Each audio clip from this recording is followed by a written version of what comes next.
I mean, I'm upset I have to debate Snake a second time.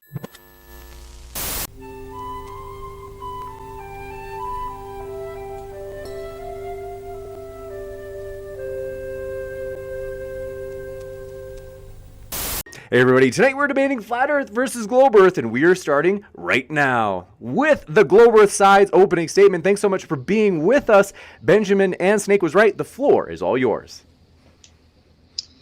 Okay, I'm going to start us off, and I don't know if this is going to be more unique or whatnot, but I'm going to actually try to come at this from more of a theological and I guess poke at some of the philosophy that Flat Earth uses, because I think it can be damaging specifically to the Christian worldview and the mission we're called to share the gospel.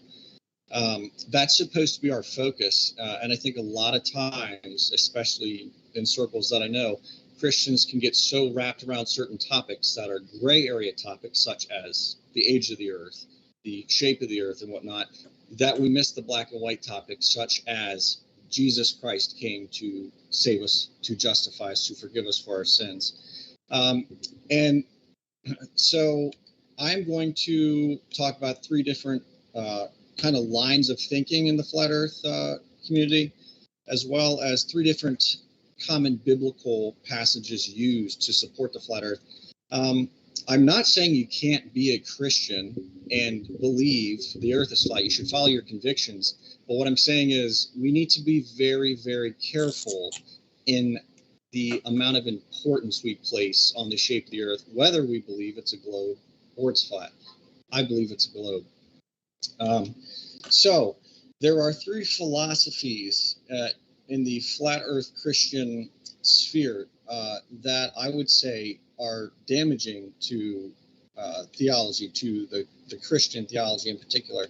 The first one is that I cannot trust what I cannot see. This usually references Earth curve. We don't want to say we have to go up high to see it. We should be able to see it from where we're at. Well, I cannot trust what I cannot see. That flies in the face of Scripture. This line of thinking avoids any trust we can have in the Trinity. You cannot see God, Jesus, or the Holy Spirit. If we take this to its full logical conclusion, this line of thinking would necessitate that neither the Trinity or any of its members exist at all.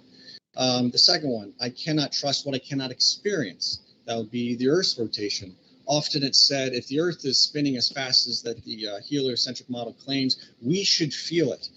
This line of thinking voids any trust we have in any historical event or figure in Scripture. We cannot experience the strength of Samson, the fleece of Gideon, or the transfiguration of Jesus witnessed by Peter, James, and John. If we take this to its full logical conclusion, the Bible, in its majority at least, should be considered unreliable because there are so many claims in it that are impossible for us to experience today. The third point, status or qualification doesn't matter. I was initially going to talk about the fact that this is dangerous because if you look at Jesus, this line of thinking would void Jesus Christ as our Savior. When Jesus was baptized and God said, this is my beloved Son in whom I'm well pleased, this status counts for nothing. Who cares about status? Thus, the authority of Jesus does not give any claim about salvation or forgiveness. When Jesus died, was buried, and resurrected, this qualification showing he has authority over sin and death means nothing. If we take this to its logical conclusion, Jesus was, and who Jesus was and what Jesus did means absolutely nothing with regard to sin, justification, or forgiveness. Thus, he offers us no hope with regards to life or to this life or the next. And I do think that could pose a point of argument for anyone taking that from the other side, because that is talking about God. So I would just then say the Apostle Paul, when he was about to be flogged, he presented his qualification as a Roman citizen. One of the guys who was there about the flogging said, well, I had to pay a lot of money for mine. Well, the Apostle Paul said, I was born a Roman citizen. That changed the whole tone of the situation. So we cannot simply say, well, I can hand wave at qualifications because I didn't see it. I didn't experience. If a qualified person makes a claim, you can be skeptical, but we must be careful in not becoming prideful or belligerent in our skepticism. Those are my 3 points of philosophy that I do think can become very dangerous and can go against the Bible. if we take them to their true logical conclusions.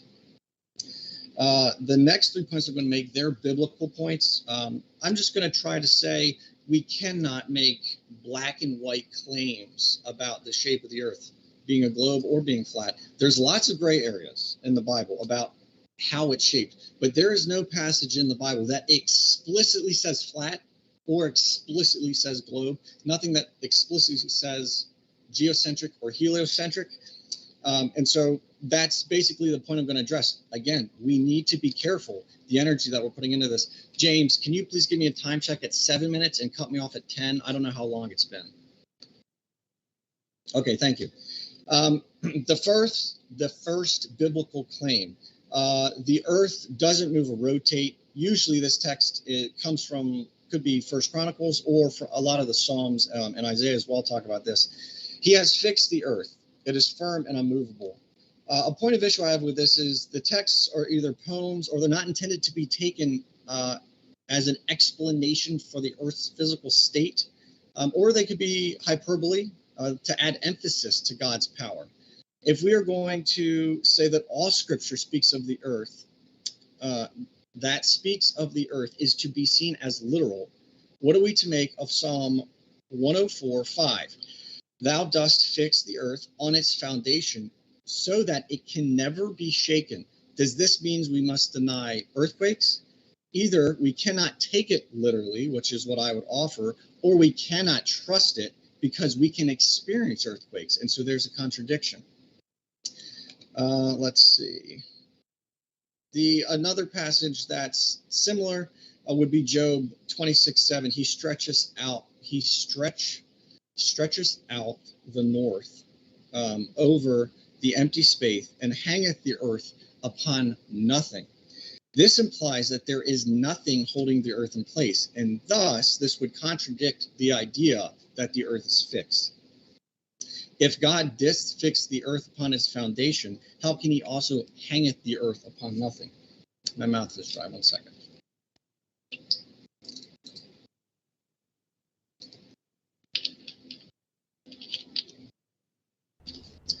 Claim number 2. The earth is flat. I'm so sorry, my computer's glitching. The earth is flat. Proof text for this might be in the book of Daniel, chapter 4, 10 through 11. The visions of my head as I lay in bed were these. I saw, and behold, a tree in the midst of the earth, and its height was great. The tree grew and became strong, and its top reached the heaven. And it was visible to the end of the earth, to the whole earth. My point of issue with this is there's several different explanations we can give, and I'll just cut to what I would say is the most likely one to explain this. This is a dream. Dreams can do illogical things and still make sense to the dreamer and or interpreter. Take Genesis 41:4. Pharaoh has a dream where 7 ugly, thin cows ate up 7 attractive, plump cows. Not only do cows not eat each other in real life, even if they wanted to, it wouldn't be physically possible. Cows do not have the hardware needed to consume bones. And then I'll jump down to my third claim. Only the flat earth explains the sun's movement.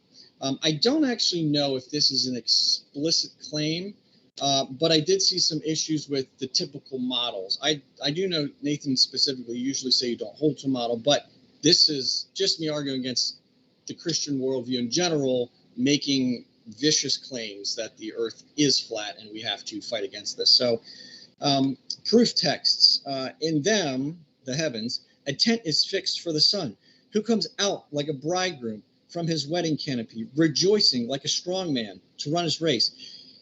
His rising at one end of the heavens, his circuit touches their furthest ends, and nothing is hidden from his heart, from his heat.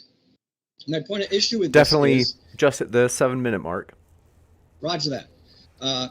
My point of issue with this is, if this is to be taken literally, no flat earth model is correct that I've seen, because the sun never physically goes to the edges of the earth and touches them. It's always somewhere in the middle, and it moves in the middle. Also, this says that the sun rejoices. again, that would lead me to believe this is hyperbole or kind of just God bragging about his creation here. This is not intended to be a literal description of what the sun is doing every time it rises and sets and moves around the world. So I had a couple other points, but for the sake of time, I'm going to just go through my conclusion. Why am I pointing all of this out? It is because based on a biblical worldview, we're called to be careful with what we teach. Scripture says, not many of you should become teachers, my brothers, for you know that he who teaches will be judged with greater strictness. That's James 3:1.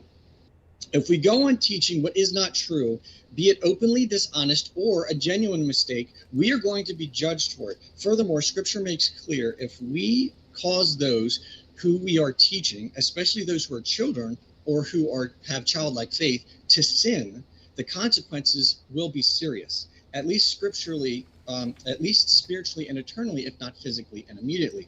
And my scripture to support that is, but whoever causes one of these little ones who believe in me to sin, it would be better for him to have a great millstone fastened around his neck and for him to be drowned in the depths of the sea.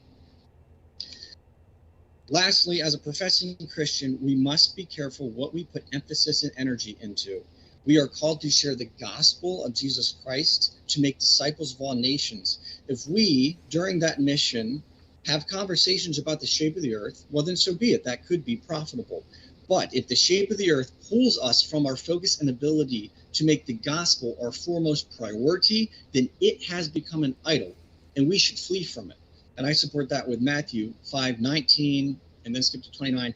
Therefore, whoever relaxes one of the least of these commandments and teaches others to do the same will be called least in the kingdom of heaven. But whoever does them and teaches them will be called great in the kingdom of heaven. 29. If your right eye causes you to sin, tear it out and throw it away, for it is better for you to lose the members than for your whole body to be thrown into hell. I'm going to wrap up there, so I will pass the torch. Okay, how much time do I have? You got only about need 3 minutes. what was that? I only need 3 minutes. That's all you pretty much have. Okay. And I'm going to share my screen real quick. You got it?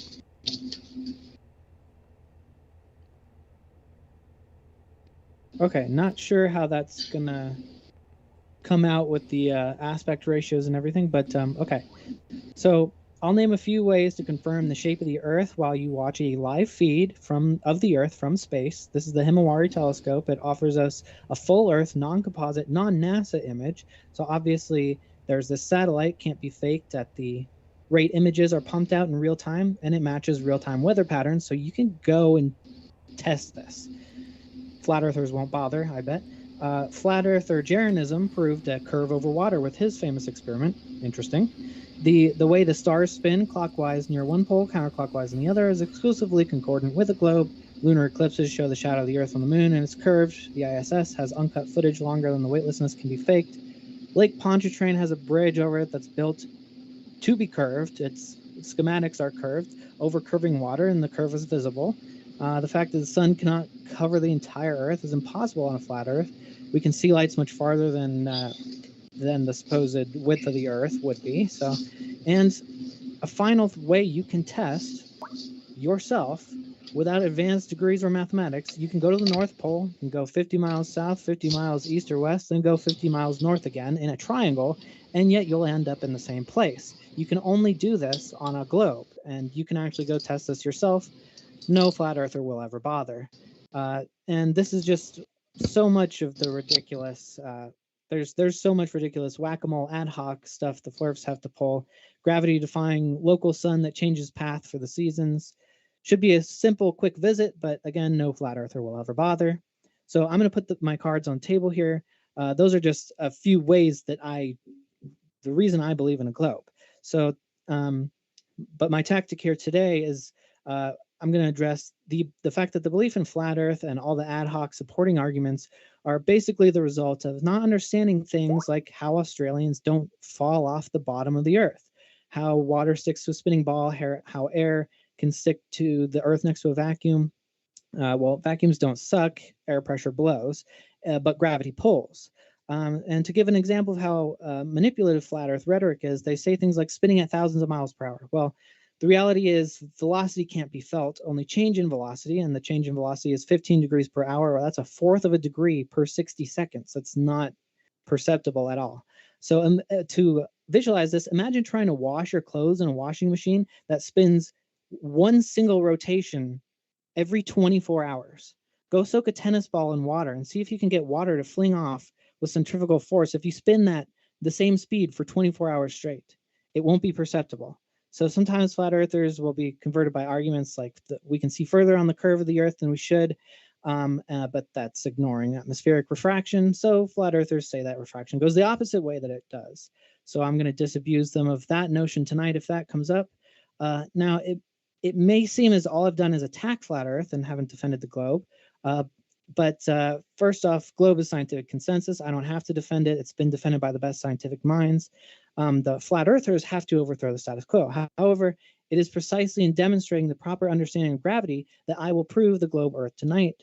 If at any point in this debate my opponents refuse to answer or engage in my demonstrations of how gravity and atmospheric pressure work, this will serve as an admission of defeat. These are my win conditions tonight. I have 3 points total: that gravity can contain fluids without a lid, it can do it on all sides of a ball, and gravity will force Earth to be a ball. So I'm going to either correct my opponent's gross misunderstandings of basic physics, or they'll expose that they're afraid of the demonstration, thereby showing that I am correct. That, or they might correct me and I'll admit defeat. But again, if they dodge, this will be their admission of defeat. And thank you. Thank you very much for that opening statement from the Globe Earth side. We are going to kick it over to the Flat Earth side. Thrilled to have you guys here, and want to let you know, folks, if you have not already heard, we are absolutely pumped to have our first ever conference coming up this weekend, Saturday, January 15th and Sunday, January 16th. That is going to be in person in Dallas, Texas. You don't want to miss it. There are many debates that are going to happen. Just an example of one of the debates, as you can see at the bottom right of your screen, Actual Justice Warrior and Destiny collide for the first time in person, talking about, that subject. Won't say it on air, but we're going to jump over to the Flat Earth side's opening statement. Thanks so much for being with us, and the floor is all yours, Nathan and JM Truth. Excellent. Thanks so much, James, for having me. Really appreciate it. I'd like to thank my opponents for taking time out of their day to come here and debate.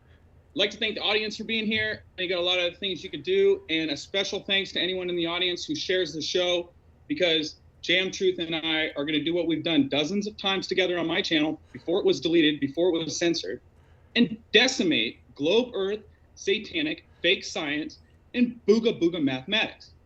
So, any questions, feel free to super chat. I always stay as long as I can to answer super chats. We usually get through them all. Flat Earth comes with a lot of ostracism and ridicule. Trust me, I don't need that in my life, but an honest man, when proven to be wrong, must either admit he is wrong or he no longer remains to be an honest man. And the truth is incontrovertible. Malice and ill intent will try and attack it, and ignorance will try and deride it or derail the conversation, which we'll get to in a second. That's already happened. But the truth always stands. It is incontrovertible. So sharing's caring. That's one of the reasons I'm here. I'm looking for people who have eyes to see and ears to hear, because not everyone's called to know the truth.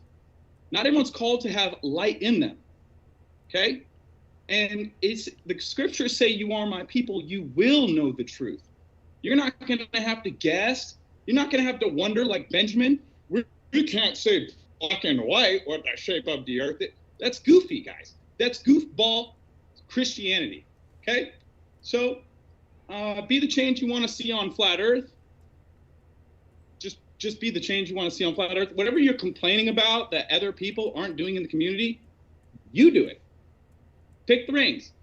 Also, my opponent said flat earth philosophy. He's here to talk about. I'm not here to talk about flat earth philosophy. I didn't even know we were going to talk about religion in this debate. I'm here to absolutely dismantle the fake science that's being pushed in the mainstream.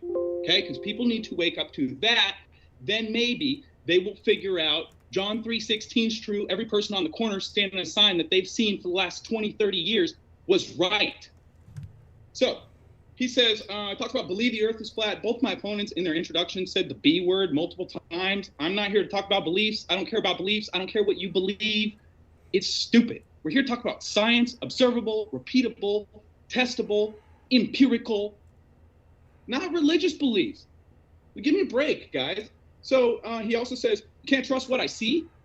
I'm sorry, but the scriptures say test all things, okay? Or what we can't experience. So you just hand wave dismiss the rotation of the earth. We don't feel it. All right, cool. Well, yeah, you're right, because it doesn't exist. And then you gave numerous scriptures about how the earth is on foundations, how it will never move, how it can't be shaken. I mean, those are flat earth. And then you said we can't make black and white statements about the shape of the earth. Benjamin, what are you doing here? You're supposed to be black and white stating Earth's a globe, and I'm wrong, it's not flat. And you're over here saying, well, we can't really know for sure. I mean, we can't see it or experience it, even though we walk around on it every single day, and we're being told exactly what the dimensions of this realm is. And we falsified that, which, by the way, falsification is independent of replacement. So once we falsify the globe model, I don't need to have a brand new flat Earth model to present to you like this is third grade science class, all right? We falsified the globe. Falsification is independent, solo, on its own, of replacement, okay? Then you said, how can it be fixed and not hang on anything? Son, my table is fixed. You can nail it to the ground and it won't hang on anything. So in the same way that my table could be fixed and not hang on anything, Earth could be fixed and not hang on anything. But Benjamin, you got a big problem if the Earth doesn't hang on anything, because according to the heliocentric model, Earth hangs on sun's gravity, and we go around it 66,600 miles an hour. Like, what a joke, bro. What a clown world. So you're using scriptures that falsify your model. If you actually believe in the scriptures, you can no longer believe the Earth hangs on the sun's gravity, okay? And then you bring up dreams, talking about cows eating cows. The globe is the dream, okay? That's what we're here to talk about. The globe's the dream. Then you said only flat Earth explains sun movements. Yeah, we could get into analemma, how the loop in the north is smaller than the loop in the south, how the points on the analemma are not equidistant in the north as they are in the south. It's moving a lot faster in the south because as the sun's orbit goes between the tropic, it expands and contracts. Therefore, it has to speed up and slow down. And Globers will say, well, you just think the sun speeds up and slows down? How stupid is that? You say the Earth does that in its elliptical orbit around the sun that we don't feel ever, that you admit in your opening we don't feel? By the way, velocity is not the same as spinning. Spinning includes acceleration. So even if you're going the same speed on the gravitron, when you say things like, you can't feel velocity, oh, I guarantee you'll feel the velocity on a gravitron while you're sticking to the wall, being pushed out because of centrifugal force, which is how we dry clothes. We spin the clothes and the water flies off. And you guys think the Earth spins and the water falls down? I mean, talk about complete opposite of reality, okay? Now let's get to some of Snake's arguments. He says, oh, over and over, flat earthers won't do it. Flat earthers won't do it. What have you done, Snake? Because I've done long distance observations with high power zoom cameras. Have you done that, Snake? No. I've done infrared from a helicopter. We rented a helicopter and did infrared. Have you done that, Snake? No. I've done laser observations, Salton Sea. Have you done that? No. I've done mirror reflection tests. Have you done that, Snake? No. I've done astrophotography, astroarchaeology, lining up the stars to megalithic structures and taking time lapses. Have you done that, Snake? No. Have you done any Star Trail videos, Snake, ever in your life?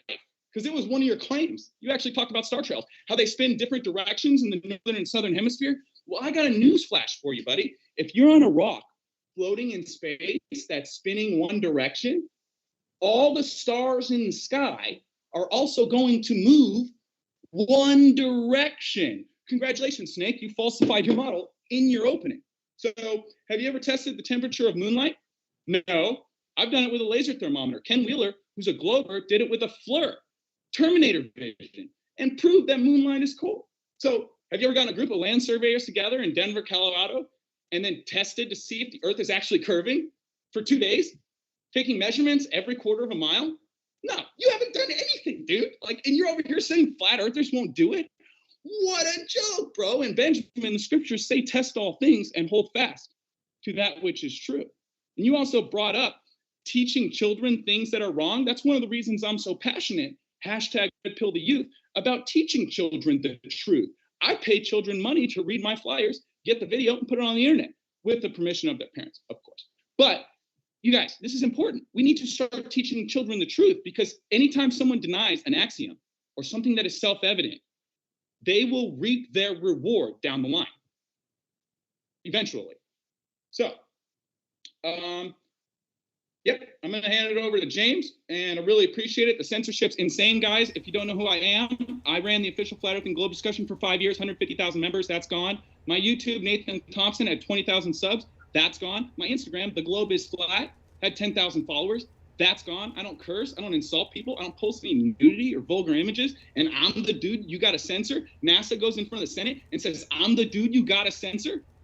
Give me a break. Thank you, James, for hosting me on your platform. I hand it over to my brother in truth, JM Truth. Let's go. Okay. Way to go, Nathan. Good job.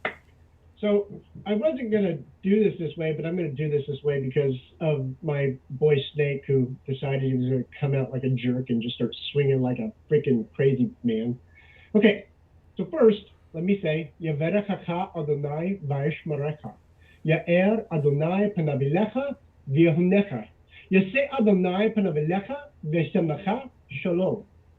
If you don't know what I said, I just said the Lord's Prayer and blessing over you, both, because I want truth here, and truth and love, okay? So just so you know, have either of you, I assume, okay, I'm going to make assumptions here because I don't have time to ask every time you and have a response. So you can shake your head if you want to. I'd appreciate it. I assume neither of you speak and or read Hebrew.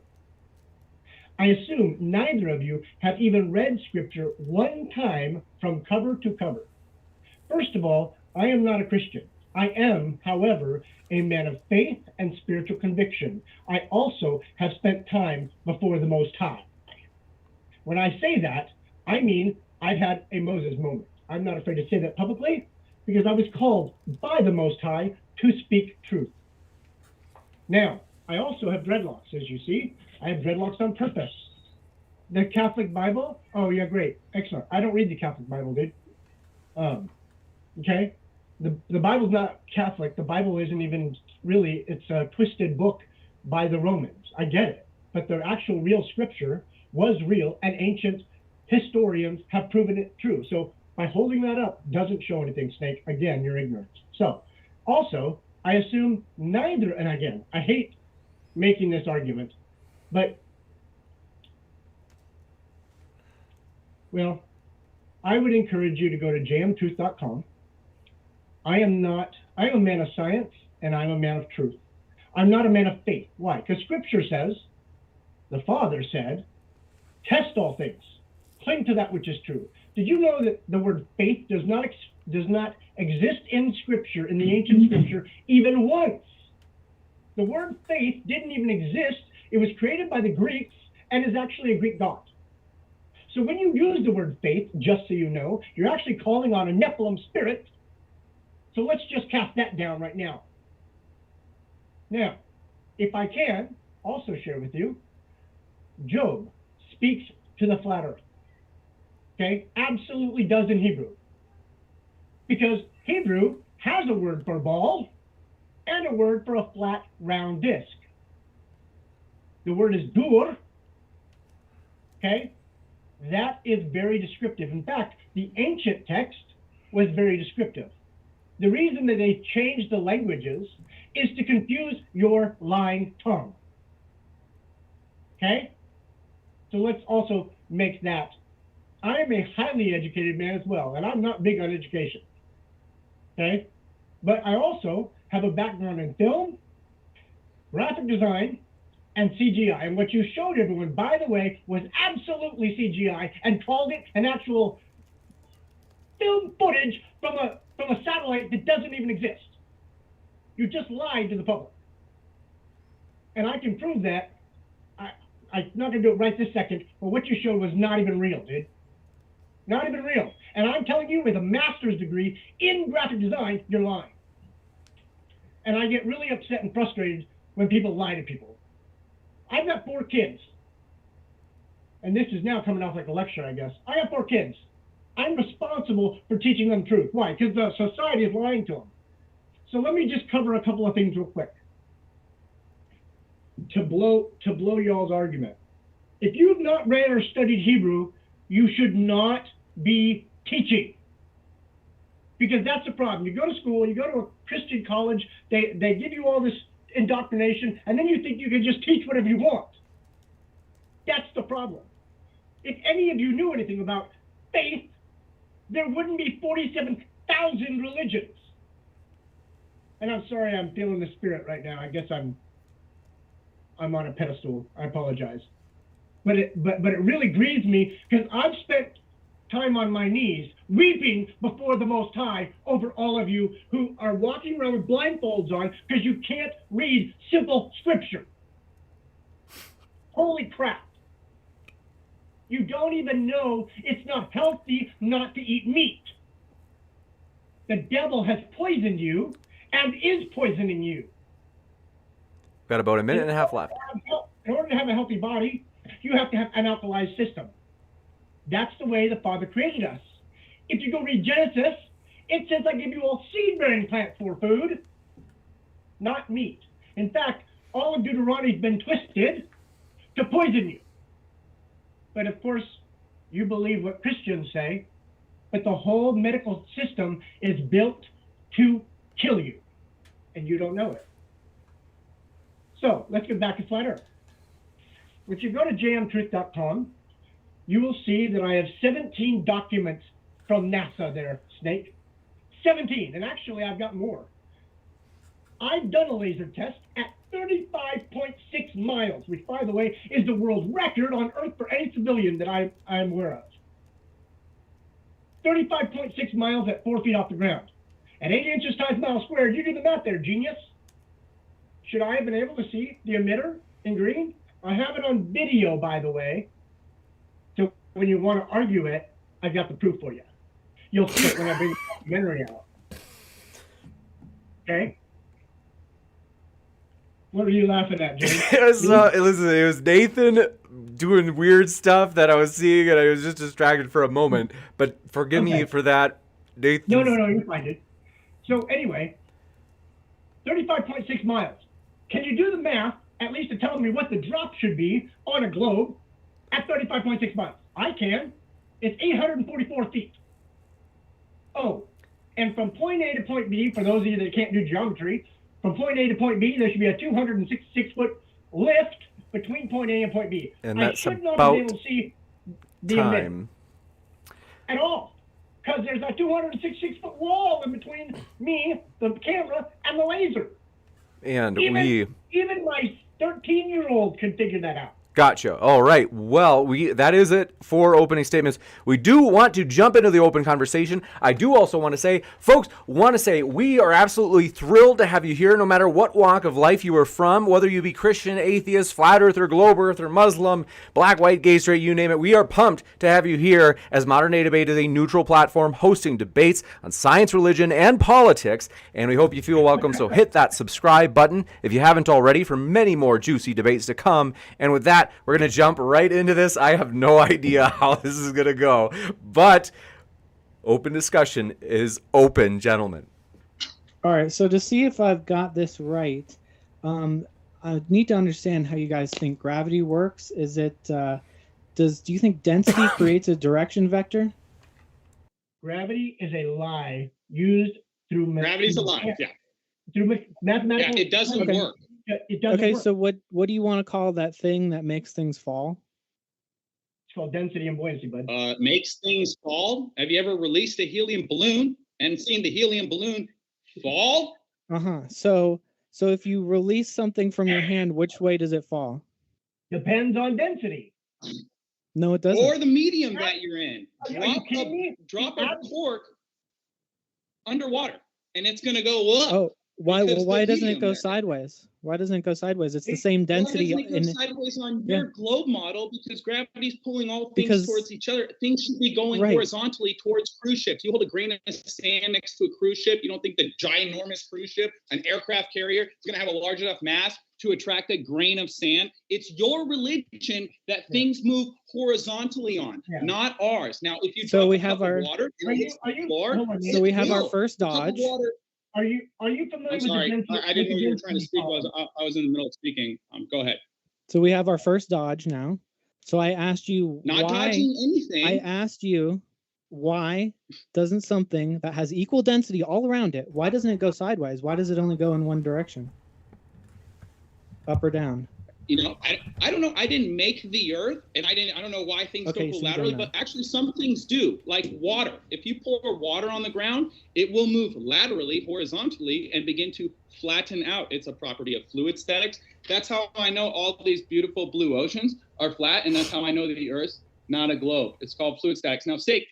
Okay, You so said in your to opener that all clarify, the so to Snake, clarify, Snake, I'm still talking. Gentlemen, all right, I'm we're trying gonna to give you a clarify, minute to yeah. wrap up, Nathan, and then just to keep it moving in a Yeah, conversation. no problem. Snake said in his opener that all the biggest scientists have already proven it's a globe, so he doesn't even need to debate it or defend it. What are you doing here, Snake? Right? If you I'm don't showing need you to that you have- defend it, I'm showing you that you have no idea what you're talking about. Okay. So you're- to you're- clarify, so to asking us clarify, if we believe in gravity. so I do. to- Hold on. Okay, we've got 3 people trying to talk at this moment. Just give me 1 sec. Is that we're going to give Snake a chance to respond, and then we'll come. It sounds like JM Truth, you've got something you want to say, so we'll come right back to you right after Snake responds. So to clarify, I'm talking about a solid object like a rock or a ball in a medium, and you dodged the second dodge. You started talking about a medium moving sideways over something. So I'm asking you, this is the clarification. What I asked: why does a rock, when you release it in the water, not go sideways if it's density dependent? If it goes any other direction, then there's something else there than density and buoyancy, because it's the same in all directions. So tell me, what is that extra thing there other than density and buoyancy? Okay. Not everything goes down. Some things go up. Gas moves in all directions. So obviously nothing is pulling mass towards the center of Earth. Can we talk about your opening arguments? Because you just kind of scattergun, total gish gallop, all your arguments with no proof, and then said flat earthers will never do it. Can we talk about some of those arguments? And you've actually May I- been anything we have. May I interject just a point of thought? Go ahead. So I often hear this explanation for the difference between gravity and density. And then Nathan, the exact point you brought up usually comes up. And I think the trouble that we run into here, and this is why I'm trying to come at this more theologically, Snake is holding up the empirical stuff way more than I will. But the point is, in atheism, and anyone who denounces God, they can't accept miracles and they can't accept how it works because they won't accept the necessary premise that God exists. In the same way, by openly rejecting gravity, you guys are not able to understand and see how that works. And so I just want to offer that out there as a line James, of can I thinking. respond? Go ahead. Okay. First, I absolutely believe in miracles. I just think miracles are science that we cannot explain. The Father does not work, in my opinion, outside of the physics he's already created. Now, I know we're taught otherwise. I get that. And I still believe in miracles. I've watched people get healed from amazing things. But once I realized the biomechanics of it and the biometrics of it, it actually makes sense. The difference is actually time. The Father just manipulates what we construct or assume is time, which there is no construct of. Okay. However, gravity, again, what I've done enough by the way, okay, if you're going to use the word empirical, please know what that word means. Let me, and I don't mean to be an ass here, but I hear that all the time. Empirical data is written data that has been proven by science. Okay, that is called empirical data. I have 17 NASA documents that are empirical data because they say NASA explains and admits Earth is flat and not rotating. Now, Snake, you can argue that till the cows come home, but you can't argue with me because you are not authorized to argue for NASA. Oh, So, yeah, well, you're not either. So we all know. We all know you're lying about this. We all know that what you're doing is taking things. Lying. They're on my website. What I'm telling you. I would like to respond. Can I finish, please? We are Jam. I can give you I can minutes. give you 30 seconds to wrap up, Jam, and then I do have to kick it back over to Snake. You can't. You've got to have NASA argue it. You can't. I'm not arguing it. I'm presenting to you what NASA has already admitted. But because you can't accept it, you have to argue it away.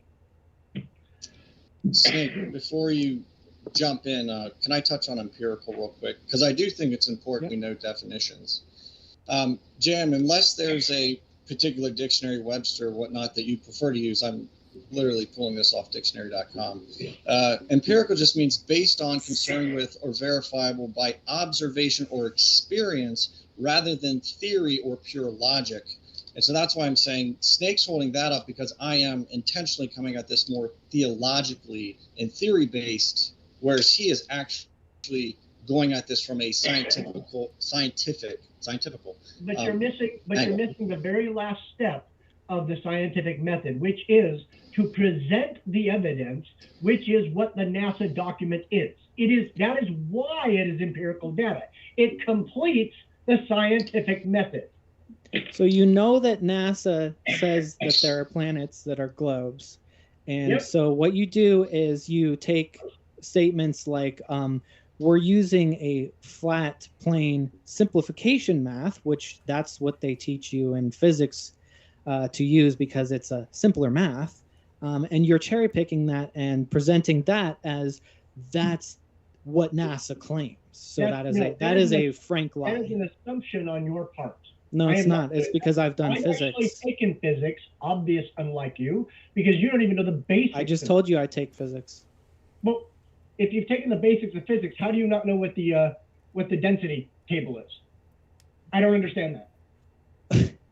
You're gonna lecture me about physics when you don't believe in gravity. I do want to steer it back to Bro, you're here asking steering it back to the actual topic. So gravity is very important. You think that gravity doesn't exist. You think it's just density and buoyancy. So there's the same density all around this thing. I never said that. Hold on. 1 second. No, There's the that's not same. what we said. Hold on, gentlemen. Hold on. I promise. Nathan and JM, I promise we'll come right back to you. But let's just let Snake finish up this point. It's just Same density around all of this. Same buoyancy forces go in every direction, and yet it doesn't behave the same in all directions. It behaves in one direction. So you are missing a part of the puzzle. No, you are missing part of the puzzle. I just explained why you're missing a part of the puzzle. Please explain to me what I'm missing. Yeah, I was going to ask, what is the part of the puzzle? Don't just say, no, you. Explain. I'll explain. All right. Can I explain what you're missing? When was gravity created? Sorry, Nathan. Go ahead. When was gravity created? Do you know? Because it wasn't around forever, and Einstein did not create gravity. That is actually an absolute lie taught in school. It is not true. And there's no historical basis for it. And I've got a graduate degree, so if you want to argue with me, go ahead. But you better pull up some goddamn references. Who invented gravity? From again, coming at it from my angle, there's a difference between creating something and identifying something.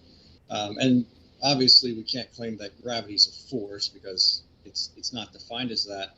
But what we have is what we have is an explanation for how the world is working, and so that is what is being claimed here. We're not being claimed that gravity was invented at this time. Again, from my angle, gravity was created at the conception of the universe. It's when did we discover it? Same with microbiology. When did we discover it? That's not when it was created. It always existed. It just took us a while to catch up.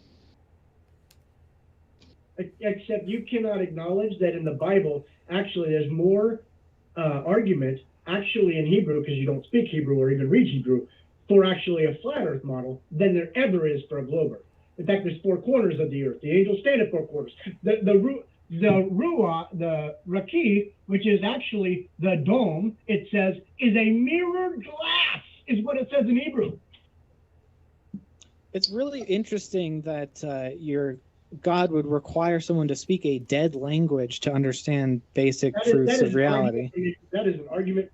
And by the way, I have read scripture cover to cover, just so you know. Wait, you say you have? I would. I have. You have I not. would. Yes, I have. Absolutely. All right, I think that's a point that was actually more related to the topic at hand. I don't know if it was Benjamin or Nathan that was going to say something. Yeah, if I could, Snake brought up NASA photos, Jaron proved curve, Lake Pontchartrain, and the North Pole. Those were all in your opening arguments, right, Snake? Correct. All right, great. Which one do you want me to falsify first? North Pole? You said go to the North Pole and then move 50 miles south or east. You never done that. And then you said flat earthers won't do it. You haven't done that. All right, which one should we do next? Yeah, you won't do it. You won't do it because you can prove me wrong. You won't do it. You can go do it. You haven't gone to the North Pole, and travel to the North Pole is restricted. It's Right. basically like asking me to not. go in my closet, walk into Narnia, and prove that Narnia is. Actually, it is. Neither the North Pole or the South Pole are restricted. I have the You can North go visit Pole. them. I have the North. I've got Just the North patently doesn't know Pole. what he's talking about. Yeah, this is actually ridiculous. I actually have the document. This is where really, actually Okay, obtaining the permit Nathan for the and North Jan Pole. Truth, you're interrupting It is each this other. thick. It is this thick, and you've got to go through 20 different agencies. Now, I also spent 12 years in the military and can tell you it's built that way to keep you from being able to do so. Because I had a security clearance, and that's how it works, dude. Jay, thank you for serving. I try to say that to anyone who was in the military, so that's it. That's all I was going to say. You're welcome. So that was one of many ways that you can test for yourself. The other one that flat earthers will never do is go visit the sun, which apparently is a couple miles away. Nathan, you're muted, Nathan. You're muted. Nathan, we can't hear you. Wait, Nathan, did you we're just say both one other muted. thing flat earthers won't do?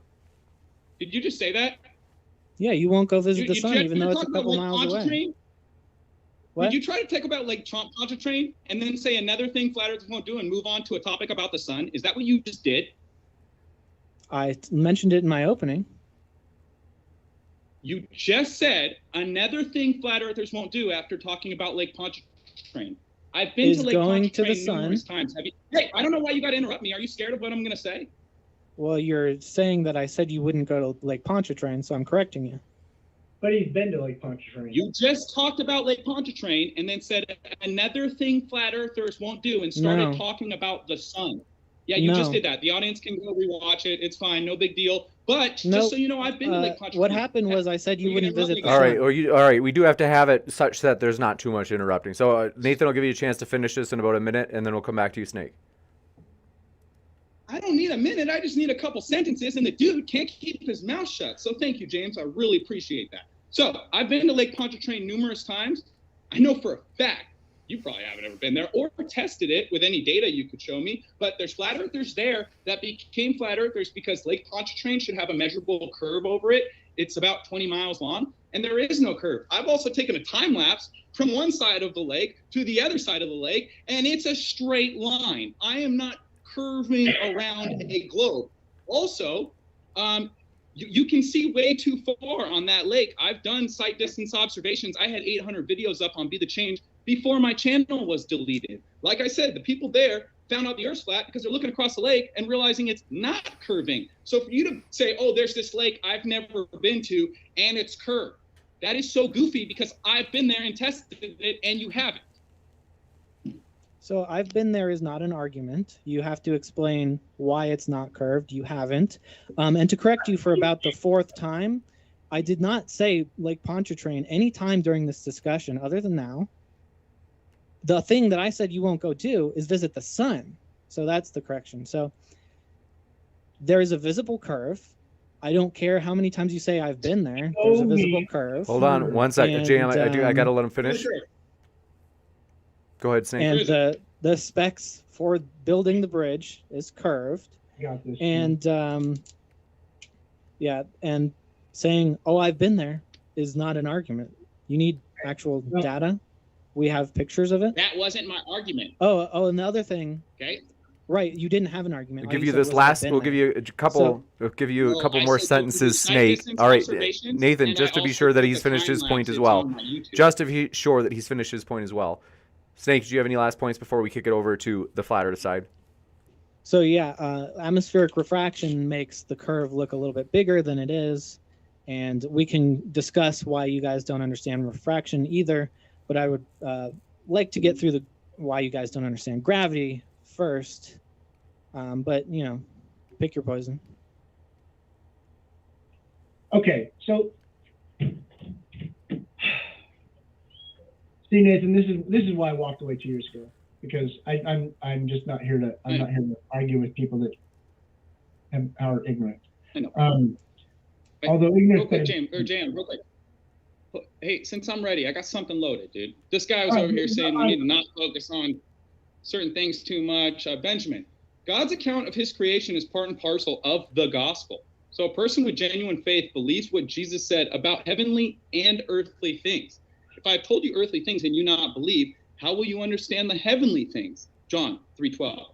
Jesus is God, and Jesus created all things in heaven and on earth. See Colossians 1:16 through 18. And he's revealed himself through creation.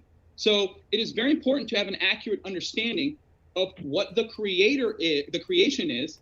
Otherwise, you will ipso facto automatically have an errant conviction about what the creator is.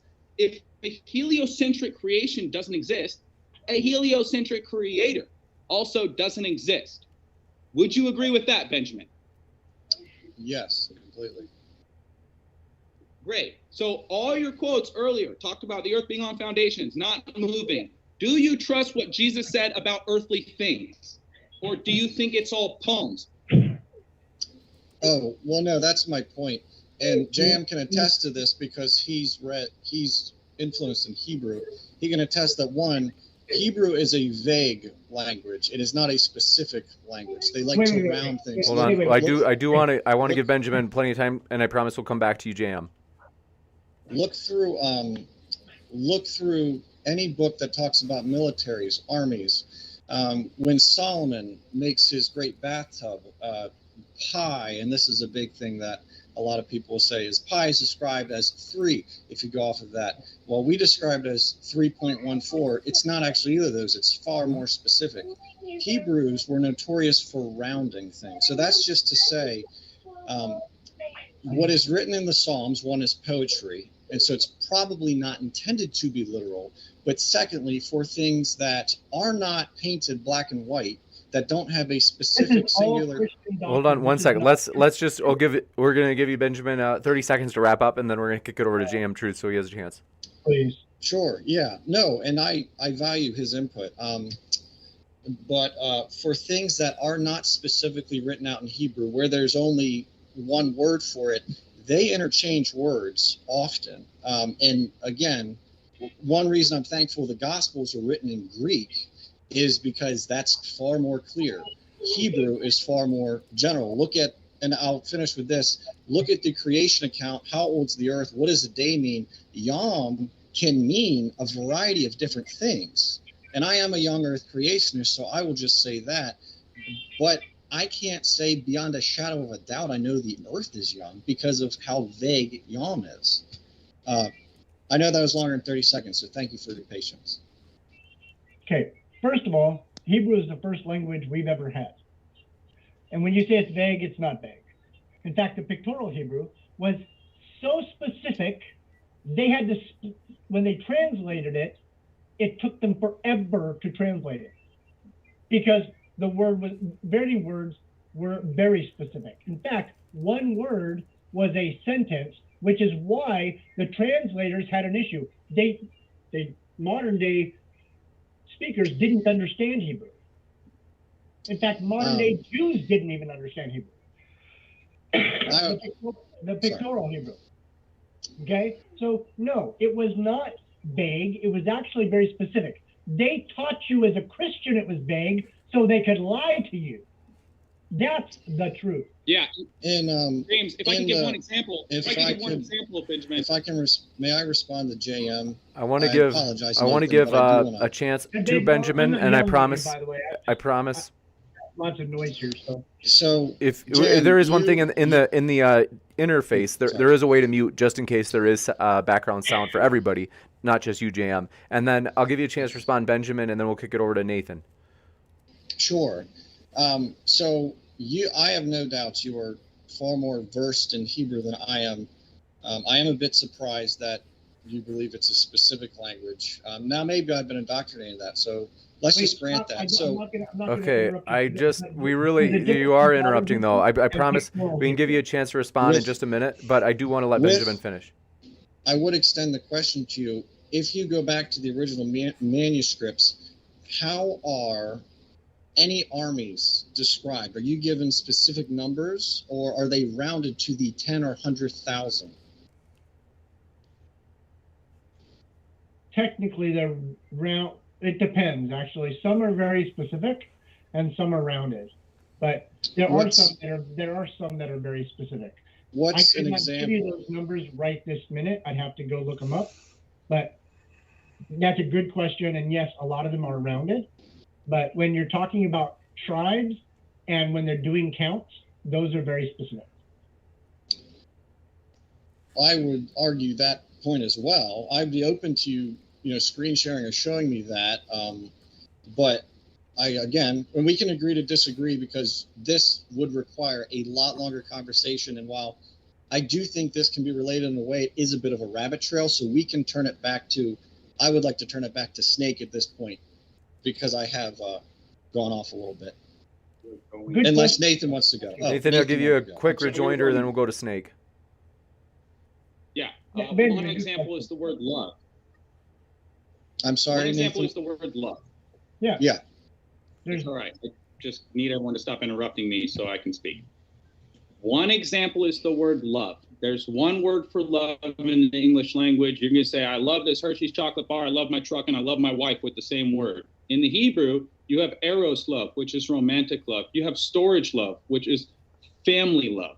You have Philadelphia love, the phileo love, the brotherly love. Then you have the agape love, unconditional love, like God's love for mankind. And what's so funny is I pulled up this article to explain the 4 kinds of love, and it shows God hugging a cartoon globe.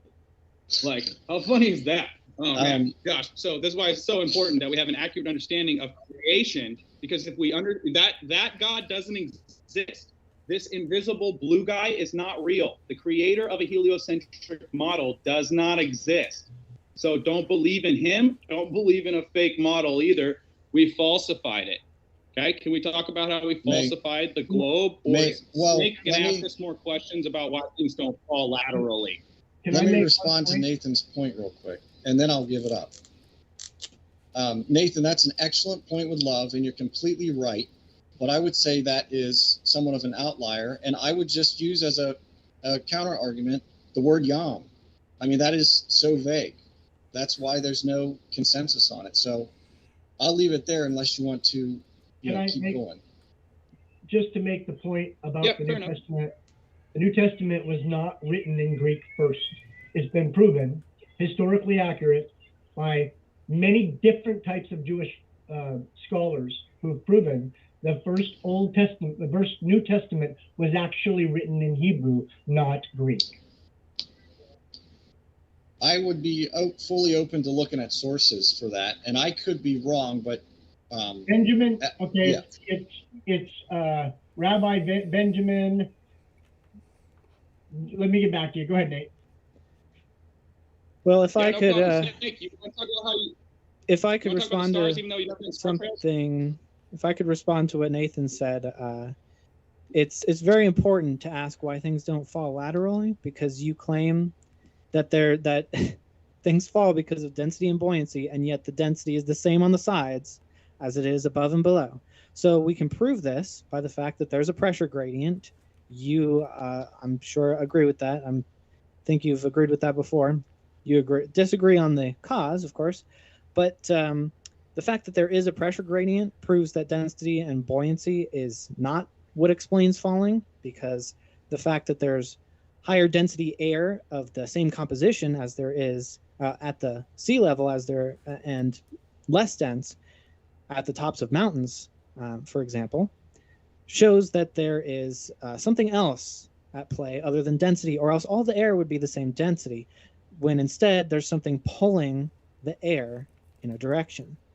So you're deliberately ignoring that because it destroys all of your arguments.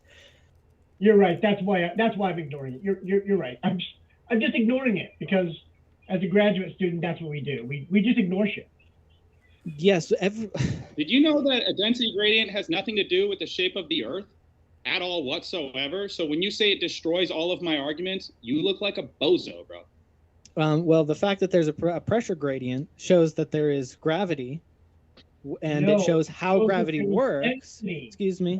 It shows how gravity works. 1 sec. We do have to give him a chance to finish. Go ahead, Snake. It shows how gravity works, and from that, with the fact that we know gravity also pulls toward the center of mass, that explains the shape of the Earth. No, graduate level physics does not say gravity does not exist. So we need to stop with that lie. That's not what I said either. That is not what I said. Okay. You're gonna quote me right. If you need to correct me, just correct me. If I get something wrong. Yeah, I'll correct you. You said the only reason things fall, according to me, is density and buoyancy. If it's only density and buoyancy, Snake, can you explain how quantum locking works? Thank you. It has nothing to do with this. When you drop a super cooled superconductor on top of the quantum locking track, it doesn't fall, it floats in the air. Now, you said earlier, I'm talking about a solid. When you drop a solid, it falls. Now, when you drop the superconductor on the quantum locking device, it doesn't fall, it levitates, and you can actually move it laterally left and right, it'll stay there. But it doesn't move on its own. It's just density and buoyancy. Electromagnetism. It doesn't move on its own. We know there are forces that can resist gravity. I'm not saying you can't throw things up. Okay? I'm not saying you can't levitate things with magnets. I'm not saying you can't levitate things with magnetism. That's not part of it at all. You do have to overcome the falling force. But the other thing you don't understand is that quantum locked magnets don't just move sideways because there's less density over there. So that's what you just don't understand. You still aren't answering the fact that it's the same all around, but yet there's something different going down. That means you're missing a piece. Hey, Snake. Just so you know who you're talking to, Nathan was almost a neurosurgeon. So let's go ahead. Okay. Let's go ahead and I mean, I'm not trying to boost Nathan, but just to reiterate, I'm a flat earther now. I don't care whether you're a flat earther. You need to be respectful. Part of the reason I came out of the gate swinging at you is because you're being a dick. All right, let's bring it back to the discussion at hand. If you think me saying you don't understand something is me being a dick, I don't. This is a debate. We're going to disagree. Yeah, you're right. I don't understand things. I stand over them because I already figured this stuff out. All right. Now, I want to know, have you ever done sight distance observation, Snake? Because you said flat earthers don't do anything, and I've done those. Have you done them? I said that you wouldn't visit the sun and things like that. Nobody has visited the sun, Snake. So have you done sight distance observations? Right, and if it's local, then you should be able to visit it. Okay, so you haven't done sight distance observations. What about infrared? No, actually, Snake, it's not the laughter of embarrassment. Okay, you guys are speaking over each other. I do want just to be the audience needs to be able to. No, hold on. Okay, the audience needs to be able to hear you. What is okay? Just hold on for a second. The audience. Sometimes Nathan and Shaya, you guys are so excited you speak over each other. We just want to make sure the audience gets to hear you. We want to be sure. Go ahead. It's all good. So that's a no on sight distance observations. Then you brought up how I haven't been to the sun, even though nobody has ever been to the sun. You can't go to the sun. All right, infrared photography. Have you ever done that, Snake? The reason we should be able to go to the sun is because you say it's local. Not answering questions. I'm answering your statement. Not even answering. Not even having a conversation. I'm answering your statement. I've never said the sun is local in this debate. You're literally just making shit up. Oh, Okay? so you don't believe can the we sun get is back to local? your arguments? Can You we don't get believe the sun is believe? There's the believe word again, because your Argument. entire construct, your entire cosmology is based on belief. Now, real quick, I want to know, Snake, because you said multiple times. Is the another sun thing flat local? earthers will do, another thing. Oh, you want to interrupt me again? Go ahead. Let me know when you're done. You're changing subjects at 1,000,000 miles per hour. Is the sun local or not? No, I asked you if you've done long distance observations. You changed the subject and said, Oh. "Oh, I haven't been to the sun." Then I asked you about infrared, and you haven't answered the question and changed the subject. I actually had to get the moderator to say you're not answering questions. So now you're projecting. Well, I Oh, can't get you to okay. answer that question. I'm trying to stick on one subject at a time. So are we moving on because you want to answer that question? Your subject was flat earthers don't do things. Oh no, you've Okay, so interrupted have All you right, me. done gentlemen. these All right, we do observations, just because there's so much interrupting. We're gonna have to kick it into 2-minute sections if it doesn't slow down. So I do want to hear from Benjamin. It's been a 2-minute while. sections, Rob. I'm done with 2-minute sections. Okay, It's- I need to know if Snakes tested astrophotography. Done anything with astrophotography ever? We're gonna give you No. Snake a chance to respond, and then No, we're gonna go to you haven't. Benjamin. All right, we're gonna go to Sounds like a Benjamin. telescope. We're gonna go to Benjamin. He hasn't. I haven't heard from you for a while, Benjamin. What have you got? Benjamin said he doesn't know. That's if you are black and not white have the Benjamin. shape of Okay, the so earth. you are Nathan. So Benjamin, what have you got? I believe without a reasonable. All right, Yeah. Nathan. I believe without a reasonable doubt that God exists. Though I cannot empirically show someone God. In the same way, I believe beyond a reasonable doubt, based on the evidence that is out there, that the Earth is a globe. Could I be wrong? Sure. But I would need the evidence for the flat Earth to not only debunk the globe, but also to outweigh it. I will offer the only piece of empirical evidence that I can say I have, and it wasn't over the ocean, it was over a field. But I watched the sunset, and I was able to see the sun because there was so much interference that it was, turning red or whatever it does. So you could actually see it, at least for a time. And when it went down, and I've heard explanations for this, kind of how the sun, you take a candle and move it behind a certain type of glass, and it looks like it's going down when it's actually getting further away. I watched the sun disappear from bottom to top. And I didn't see any size change. I didn't see any blurriness, which you do see on the candle experiment. And so that is my experience. So I guess, what would you guys have to say to that? Well, what did you That's not expect to visible. disappear sideways or from the top down? I mean, that's how it works on a flat Earth. Things disappear from the bottom first because that's where the floor is, and there's converging lines of perspective. That's Right, not but how I would perspective also expect it, just like a light moving down a hallway, I would expect it to get smaller as it gets further away. Oh, If but the it Earth- does. if- It does can you- at times.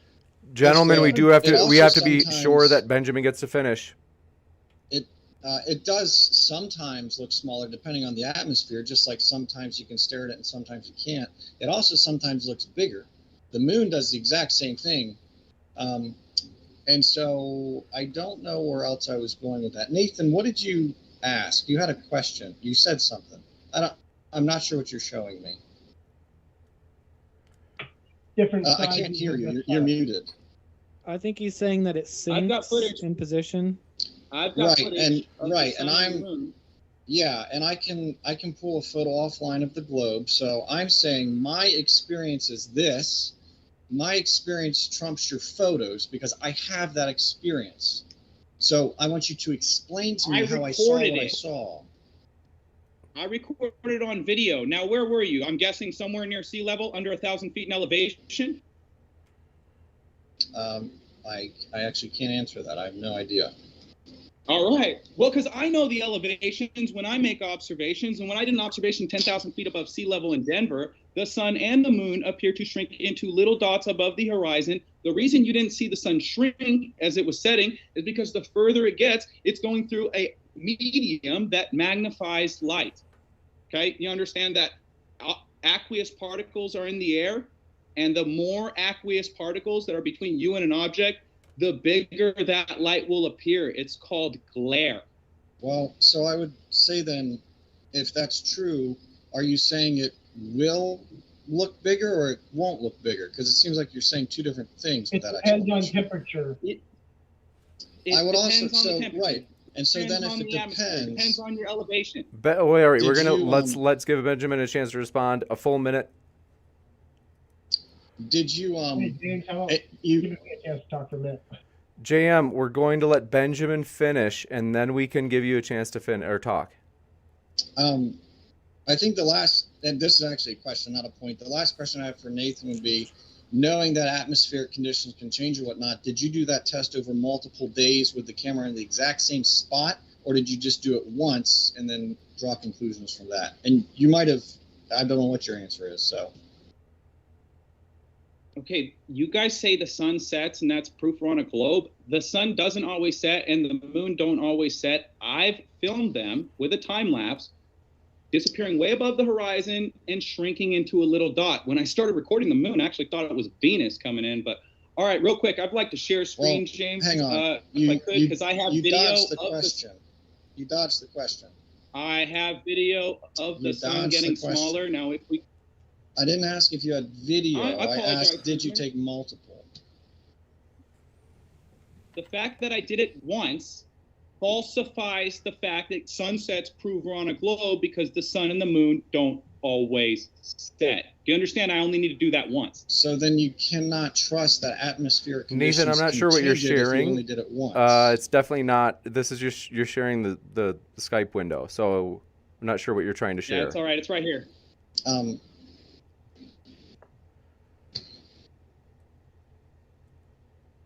There you go. The sun shrinking and not setting below the horizon. Okay. So next question.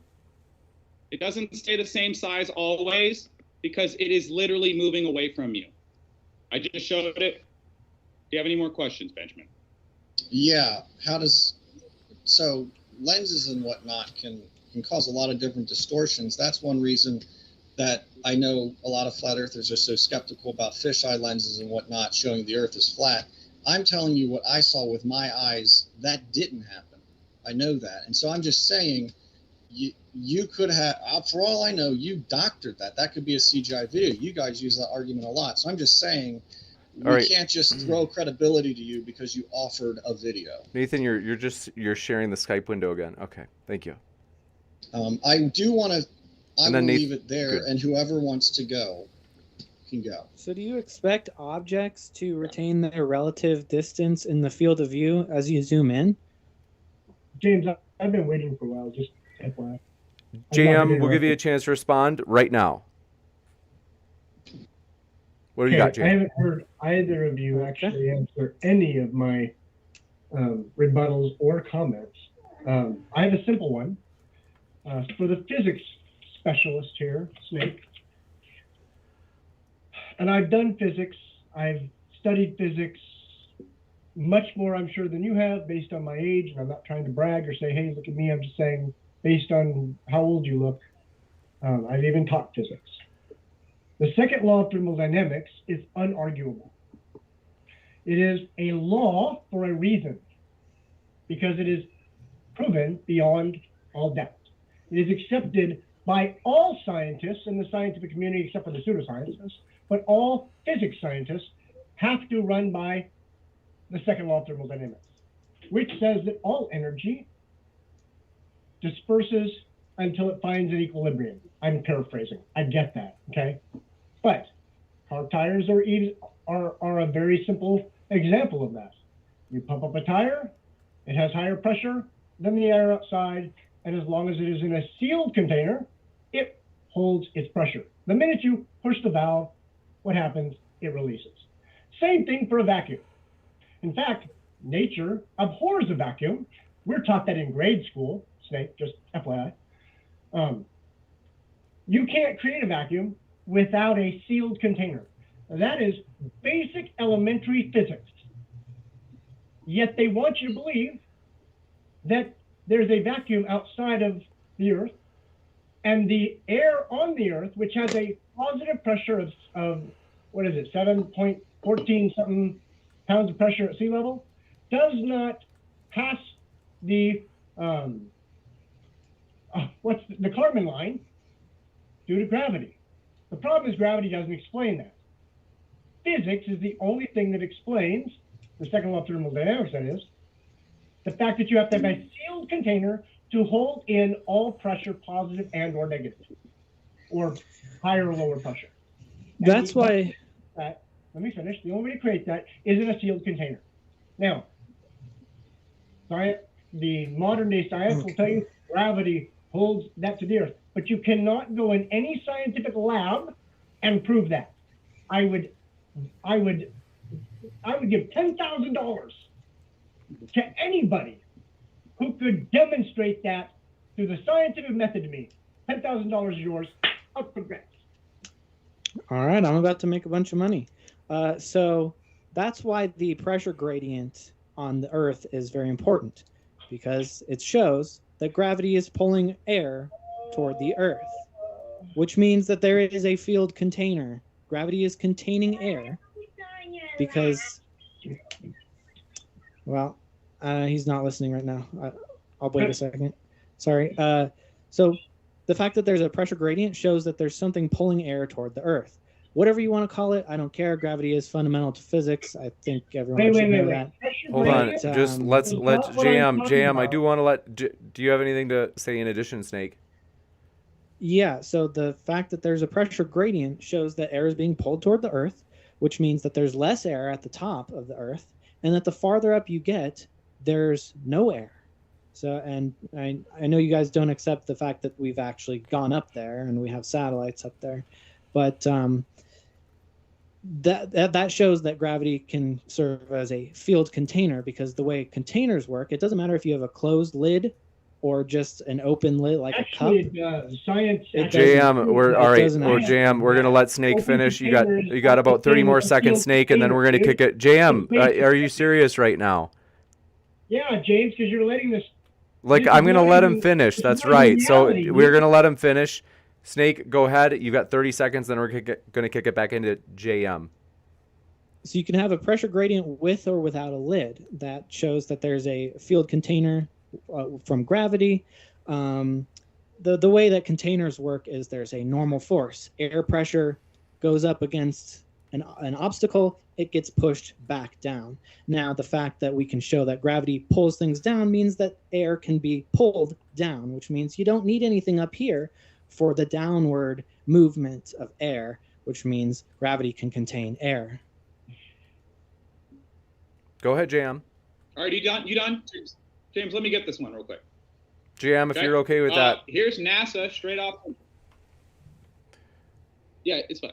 Here's right off the NASA website. Phases of matter, okay? Says liquid, shape of container. Gas takes the shape of container. Now, you know, Snake, at sea level, gas moves in all directions where gravity is the strongest, right? Mm-hmm. Well, when you get further away from Earth, there is less gravity. So logic concludes the gas would continue to move in all directions into space. Congratulations. Welcome to Flat Earth. That was amazing. It's still being pulled toward the Earth. You're welcome. Okay. Even if it's slightly weaker a couple miles out. Just to recap, Snake, gas doesn't stick to the Earth at the surface where gravity's the strongest, right? You realize there's different physics for liquid than gas, You right? just said yes. Now you're going to say wrong? So gas doesn't move in all directions at Earth's surface? You said air does not stick to the Earth at sea level? Gas moves in all directions at Earth's surface. We went over this, and you said, yes, it does, right? Correct. And then there's a downward force, which moves it downward. There's no downward force. It moves in all directions and moves downward. Is that what you're saying, Snake? Yeah, the biggest vector is down. The biggest vector. But it moves in all directions, right, Snake? It's omnidirectional at Earth's surface where gravity is the strongest, right, Snake? Have you ever added vectors in physics? Okay. You can have an up vector Nathan, while there's a down not vector. answering the question, James. What was the question? Okay, so again, JM and Nathan are both responding at the same time. So hold on a second. Okay, so listen. Hold on. Don't make me mute you. I don't like doing that, but I'll do it. At this point, I enjoy it. So I do have to actually let each person speak one at a time. Nathan and JM Truth, you are speaking over each other right now, and you're on the same team. So one of you has to decide who's going to defer to the other. James, I was in the middle of speaking. So JM, give me Okay, this so real quick. JM, you got to He wait for said- Nathan to finish. It's your teammate. Okay, go ahead, James, Nathan. James, I need a simple answer to the question. JM, you're talking over him I again. need a simple answer to the question. Not a bunch of different talk about vectors. Does gas move in all directions at Earth's surface, Snake? Yes or no? Yes. The reason that Is the gravity the asked you a strongest? question, the reason I asked you a question is because you have this long monologue and then you tack on a question at the end. So I'd like to respond to both. But yes, air No, I does have move no in all long directions. monologues. I need to ask you a simple question. Is gravity the strongest at Earth's surface? No, but above the Earth. No, yes. it's not. It would be stronger Oh, okay, underground, but Okay, I well, understand we're what you're talking saying. about- I understand what you're saying. Okay, so great. So gravity is the strongest at Earth's surface, not at the Kármán line, right? above the Earth, it's stronger below the Earth, but Yes, and exponentially stronger because it's m1 plus m2 divided by d squared. It works on the inverse square law. So not only is it weaker, it's exponentially weaker as you get away from the surface of the Earth, Snake. You would know this if you knew your own science. Now, gravity is the strongest at the I know surface what of that Earth, is. not the Kármán line. Right, Snake? I didn't catch that. Gravity moves in all directions at Earth's surface where it's the strongest. Gravity's stronger here than the Kármán line, right, Snake? Yes. Okay, so we already agreed. Gas moves in all directions on Earth's surface, and you're trying to say at the Kármán line, it just goes down because of the gravity, which got exponentially weaker as you left the Earth's surface. It's You just still got decimated, bro. Your whole argument got decapitated, and I set it on fire, dude. no, because there's still, even if it's weaker, it's still moving down. Doesn't matter if it's It's a moving in little all bit weaker. directions. Okay, It's Snake. moving in all directions. I'm going to give JM Truth Just say, the last up there, word. goes down. I'm going to give JM Truth the last word because we're going to go into the Q&A shortly. Go for it, Jay. JM Truth, what have you got? Okay. Liquid can be contained in an open container. Gas cannot. That is a basics of physics, dude. And the fact No, that it's you not. don't understand, Sulfur hexafluoride. you're absolutely helpless, bro. I don't know what else to tell you. Okay, we're I going to mean, jump into it's a Q&A. basic You chemistry, deny physics your own physics. experiment. Nature. You deny your own It's not a physics. naturally occurring element. Look up sulfur ahead, Jay. hexafluoride. Sulfur hexafluoride is not classified as a gas. Go look it up. It's a liquid. It's a gaseous liquid. Yeah, and We're going to jump right into these It questions. Thank you requires very a much, container. folks. Do want to mention, we are absolutely thrilled, my dear friends. As mentioned, the upcoming conference this January 15th and 16th, this Saturday and Sunday, this weekend in Dallas, Texas. You can get tickets. The link for the tickets and the debate schedule is in the description right now. So we'd love to get to meet you in Dallas, Texas this coming weekend. And with that, we're going to jump into these questions. Thanks so much. This one coming in from Do Appreciate It, Steven. Thanks for your super sticker. And thanks, Grimlock says, please no SpongeBob abuse tonight. Made by Jim Bob says, Snake, how long would a carpenter's level need to be for it to no longer read level? It could be as long as you wanted it to be. Level just means tangent with the center of gravity. Kwani Upstate says, only a globe is viewed as a circle from every point of view. Look at enough satellite photos to see every Earth landmass, and every one is circular.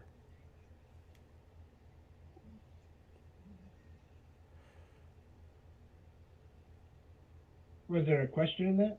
I didn't catch Some that. of them are going to be statements during this Q&A. Okay. Very interesting. Thank you.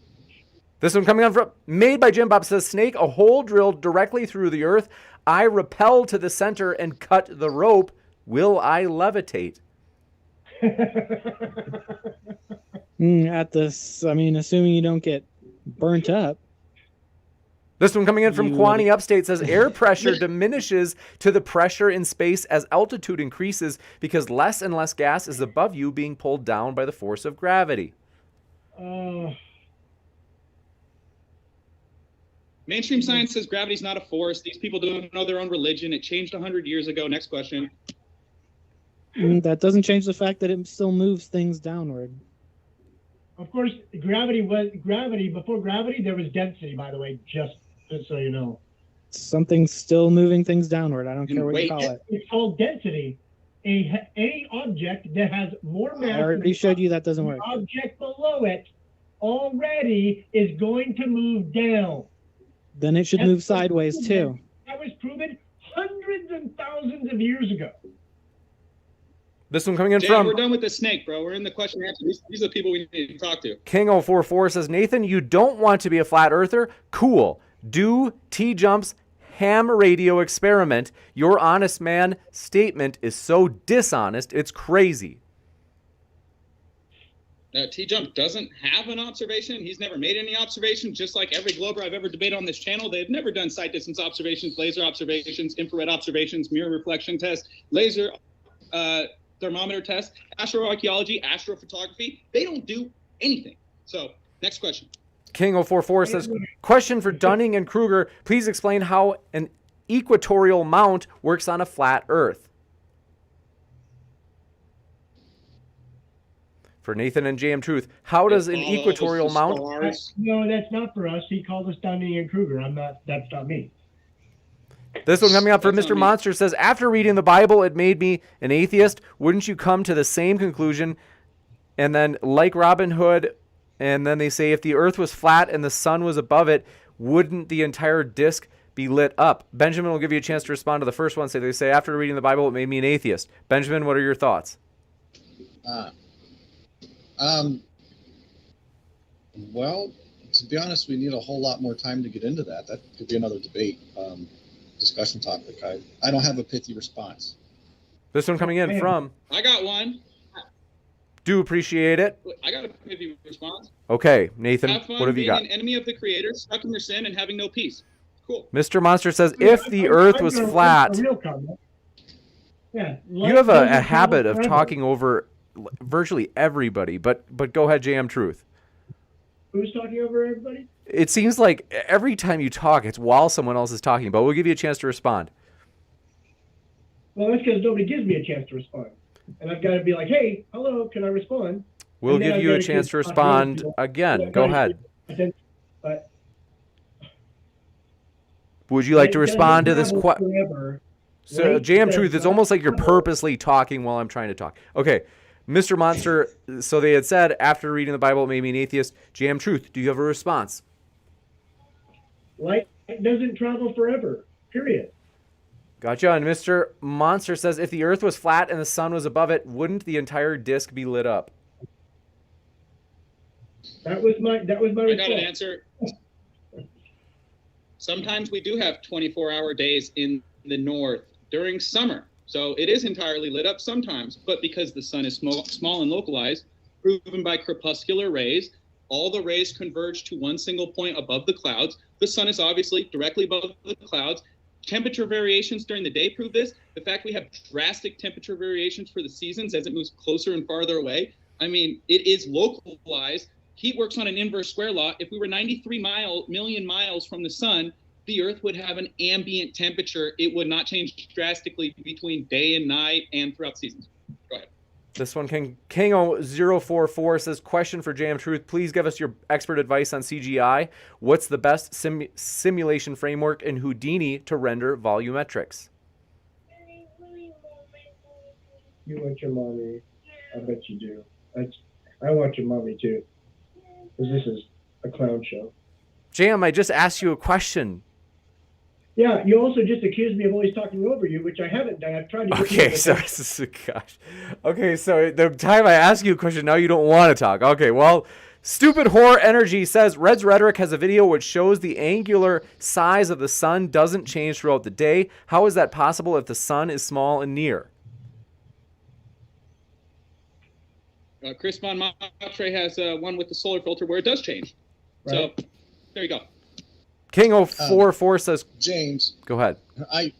you've been very forward about wanting reviews and whatnot. So I just wanted to say, I do think Jam has been interrupting to an extent, but I do think there have been some coincidental times. Just from my point of view, I don't think he's been maliciously interrupting, but there has been some of it. I just wanted to put that out there and leave it there. Thanks for that feedback. I appreciate that. This one, Kango44 says, question for JM Truth. Please give us your expert advice on CGI. What's the best simulation framework in Houdini to render volumetrics? Houdini is not, I'm not familiar with the software, so I can't make a comment. You got it in. Something I don't know and haven't experienced. You got it. And this one coming in from Kango44 says, graphics question for JM Truth. When rendering CGI to fake the globe, can you please tell us which rendering algorithm do you think is best? I think Unreal Engine is probably the best software. Gotcha. And this one coming in from, do appreciate your question, Mr. Monster, says, how is the Antarctic circumpolar oceanic current maintained on a flat Earth? How is it even created without the Coriolis effect? Who's that question for? Circumpolar, so it goes in a circle around the pole. The pole's on the outside. And I've never been to Antarctica. I haven't verified that even happened. I've seen no data for it ever. But, I mean, it could work the same way that the fluid that goes for hurricanes, it spins in opposite directions, north and south of the equator. It could be some sort of electromagnetic wake that also influences the air and the water on Earth. Kingo44 says, question for JM Truth. When doing your CGI stuff, can you talk about your use of VDP or VDB to model and render the atmospheric effects? No, because I actually have CGI modelers now that do that for me. This one from Joe Schwartz says, maybe we're living on a flat surface inside of a ball. Yeah, probably. This one from Stupid Horror Energy says, argumentum ad document. This one from Mr. Monster says, I drop an apple, it falls. That to me is proof of gravity. Only beyond the atmosphere can I drop an apple and it won't hit the ground. Why deny evidence? Ask him to do it and show it. Like, obviously, if you drop an apple in a bucket of water, it floats. That's how you bob for apples. So there's something else at play there other than the fact that the apple's hard and falls. This one from Made by Jim Bob says, Snake, at what size or mass do things start sticking to objects? Yeah, I'm not sure. I forgot. This one from Mr. Monster says, reading Leviticus in Hebrew made me even more of an atheist. Can't you see? And then they basically give you a chance to respond, whether it be Benjamin or JM Truth or Nathan. So to the last question to Snake, I think everything has a gravitational force to a certain extent. It just isn't noticeable based on how big it is. For the second question, James, I'm sorry, I missed half it because I wasn't paying attention. What did you say? That was basically it. Okay. The Hebrew thing, there really wasn't a question there. I'm sorry if you feel more to be like atheist, but actually Hebrew is probably one of the greatest languages I've ever learned. This one from Will Stewart THFC Rant says, what branch JM and what was your AFSC or MOS or NEC? I've covered this before. I spent time in the United States Army, 12 years. I'm not going to go any further than that because I'm not going there anymore. I already, years ago, got into that, and the information's out there for people if they want to find it. I'm not gonna bring up my military record. You got it. Ozzy and Talk says, I have video showing Lake Erie curves away.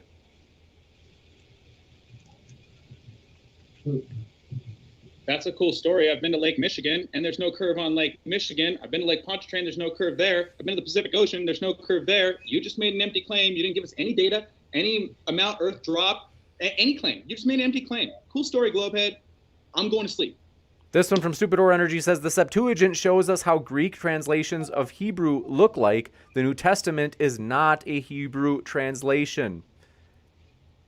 JM, I think that's for you. Yeah, okay. Read the question again. They say the Septuagint shows us how Greek translations of Hebrew look like. Namely, they show us what it looks like to see a translation go from Hebrew to Greek. And then she says the New Testament is not a Hebrew translation. New Testament was translated from Hebrew. You're right. The New Testament is not a Hebrew translation, but in Jerusalem, they did find the first Matthew in Hebrew prior to its writing in Greek. So yes, it has been pretty much scientifically proven that it had to been translated from something, and it was translated from Hebrew. When I speak of Hebrew, I'm not talking about modern day Hebrew. Modern day Hebrew is actually a twisted form of Hebrew. I'm talking about pictorial Hebrew, which is a completely different thing. I do think the Septuagint is the Greek version of the Old Testament, so I'm not actually sure that works. Like the question was. Yeah, it was. The question was kind of messed up, but yeah. This one coming in from, do appreciate your question. David Villar says, I personally destroyed Nathan in a debate twice, and I officially request a chance for a third beatdown. You chicken, Nathan. I've never heard of that guy. I've never heard of that guy. And that guy wants to debate me again after already debating me twice. I mean, I'm upset I have to debate Snake a second time. I didn't know he was going to be one of the opponents here today. I don't like recycling Globers. I think that's boring, bro. It's like, once you dust your feet once, why are you trying to go for a hat trick? That's just weird, bro. Are you obsessed with me? This one coming in from, do appreciate your question. Area 85 Restoration says, since apparently Nathan is almost a neurosurgeon, ask him what the neurological disease MS is, including a description of the damage it causes. We're here to talk about the flat earth, guys. Who cares, okay? You got it. This one coming in from, do appreciate your question. David Villar says, Nate is showing different brightness of the sun and lying, calling it different sizes. I'm sorry, Glober, that you couldn't figure out that was a picture of the moon. This one coming in from Kang044 says, Nathan, where did you do... All right. Nathan, where did you do your undergraduate study before medical school? Then after, where did you do your internship and residency? JM's Truth said you were almost a neurosurgeon. I said he had the intellect of almost a neurosurgeon, is what I said, actually.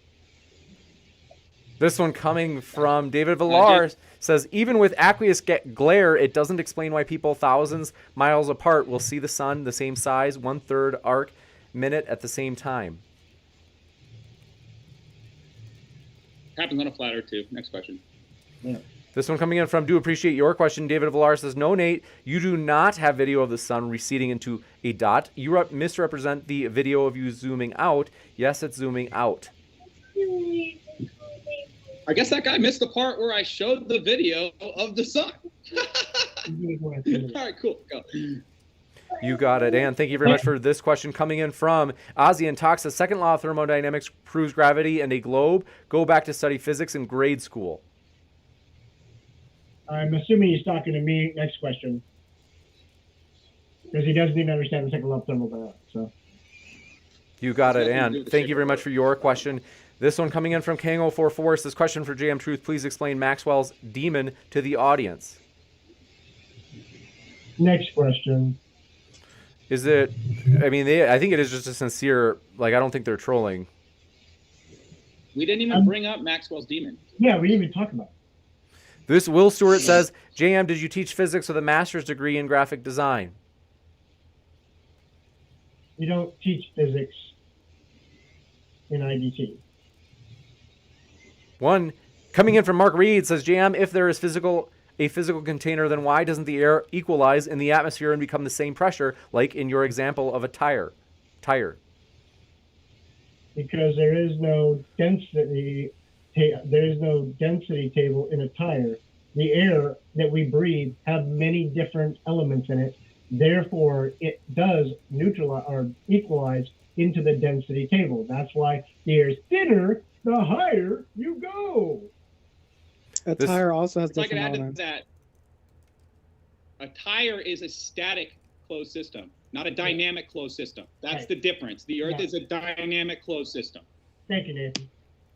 What is Lots the of turbulent difference? waves on the road. What's the difference between dynamic flows and static flows? And I'm genuinely asking. I do not know that. Static, the air would be isotropic and homogeneous. In a dynamic system, there's energy being introduced, for example, hot, sunlight, cold, moonlight. That will affect everything. So it's a dynamic system on both models. I'm sorry, Globers don't know their own religion. I'm here to teach it. Roger that. That happens in tires too. Heat is introduced. So is pressure waves. Thanks, Snake. You're so smart. I really appreciate that. Thank you.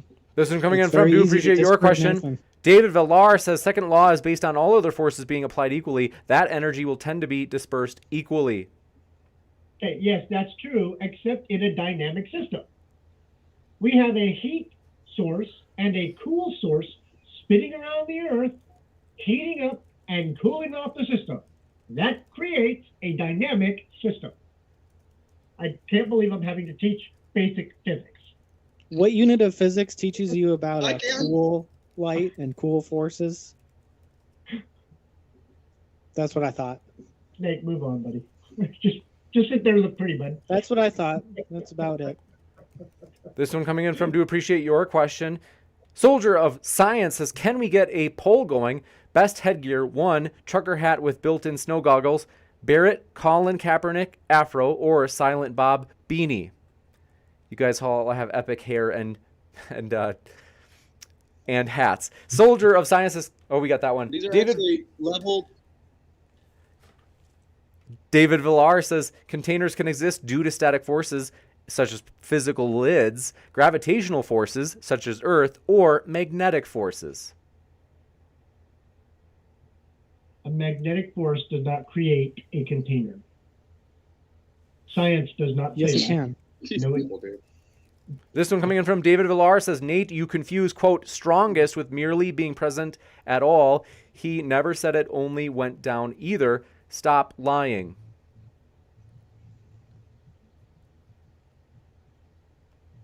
Aye, aye, Captain. This one coming in from, do appreciate it. LB Things, Stuff and More says, JM explains spherical excess in surveying. We didn't talk about surveying. Move on. Guys, listen, you can ask me all the questions. If we didn't discuss it or it wasn't in the debate, I'm not going to entertain it. This one from Displaced Gamer says, is the sun local, yes or no? Only, Nathan. Of course. This one from Hillside says, Nathan, what is the sun, moon, and stars' role in our reality? What purpose do they serve? Oh, that's a good question, but that can take a whole The other sky is for signs and seasons. So This one from David that's what Villar they serve. says, it's colder at higher altitudes, Nathan. Yeah, that's because the sun's not hot, the earth is. That'll blow your mind. That's a good one. Hillside says, Benjamin, how can God be all-seeing with this spherical earth? Doesn't a flat or flat circle, such as Isaiah 40:22, make more sense? No, because the God I'm referring to, which is the Christian God, is omnipresent. He's not bound by any physical constraints. This one coming in from, do appreciate your question. Hillside says, oh, got that one. Stupid Horror Energy says, Reds also has a video of parallel anti-crepuscular rays being seen for a while on a plane, showing the sun is big and far. Red must be the priest. No, it's typical globe religion. I never tested it, but I know a guy. I counted more times that people have quoted red than God in this. Seriously. Holy cow. This one coming in from, Next. do appreciate your question. Nag Nooney says, what was the best CGI rendering engine in 1969? I'm assuming they're asking me. I think so. I'd have to go look it up. I don't know. I think that's a poke at the moon landing. Yeah, I know. It is. I know. I realize that. I'm kind of just letting shit go because it's just stupid. Yeah. This one coming in from, do appreciate your question. Will Stewart says, JM, an AFSC was just an alphanumeric description of your job. It's not private information. Why not answer? I was an 1NR, or what is it? Sorry. 1 BN4/98C/K36A. Okay, why don't I answer it? Because I want to piss you off. That's why. This one coming in from the It doesn't matter. Crawdaddy Who cares? Right? Just because I want to be a jerk. says, I find it extremely suspicious People that you think something else. says I Sorry. find it extremely suspicious that you won't say what your job title was in the Army. Snake, I'm really aware that people think something else. I realize they're actually being jerks, but I've already asked Nathan. I've already been down this road, and I've embarrassed multiple people. 5 years ago. in public 5 with years ago. my DD-214. I've also been in We already combat did this 5 years and I'm a disabled veteran. Thank you. Good for you. Sorry, Yeah, we James. went over this 5 years ago. This one coming in from, do appreciate your question. Joe Schwartz says, what is your favorite video game? Suppose we'll get this from all of you. Call of Duty. Nope, video games cause brain damage. I don't like any video games. They're system killers. They literally Farm cause brain Simulator. damage, guys. You gotta check this out. Oh, okay. Any other favorite games? My vote was for Farm Simulator. I'm still going with Skyrim. King Yeah, Oaf. Skyrim's good too. I like Sky. Hey, James, I gotta go though. Okay. Now, thank you so much, guys. It was fun. I appreciated it. Nathan, love you, bro. Love all you guys, actually. But peace and love. Thanks, And, Jam. Go home. Take Thanks, care. Jam. Yep. Appreciate it. Let me readjust the pictures here. It'll be a little bit scrambled for just a moment. But as I do, I'll ask the next question. Pat G says, to the flat earthers, if you ever cite the Bible, how did you determine that A, it's correct, and B, every other religious text is wrong? What was your method?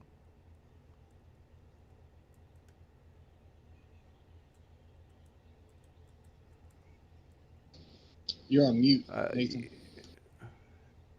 Oh, sorry, guys. I used to hold my middle finger up to the Creator. I didn't read the Bible to prove the Bible's real. I read it to disprove it. And after 5 years of learning about prophecy and equidistant letter sequencing and numerology and all the freaking stuff that you can verify yourself, and other people have also verified about the scriptures, 5 years later, I was reluctantly a Christian. And it was one of the best decisions I ever made. The Creator's greater than we've only seen a sliver. And those are for the people who know him, not the atheists. I think they live on a spinning ball. They don't know the Creator. That Creator doesn't exist. Benjamin, we'll give you a chance to respond if you'd like. Well, I'm thankful that Nathan has a relationship, but I will say I don't think it has to be that complicated for some who might come a little bit easier. The Spirit can prod in different ways. I think that actually, I think C.S. Lewis, I could be wrong, but I think he also, nothing to do with, I think, any physical attributes, but he was resistive, and in his resistance came to faith. I think it was him. But yeah, I'll leave that there.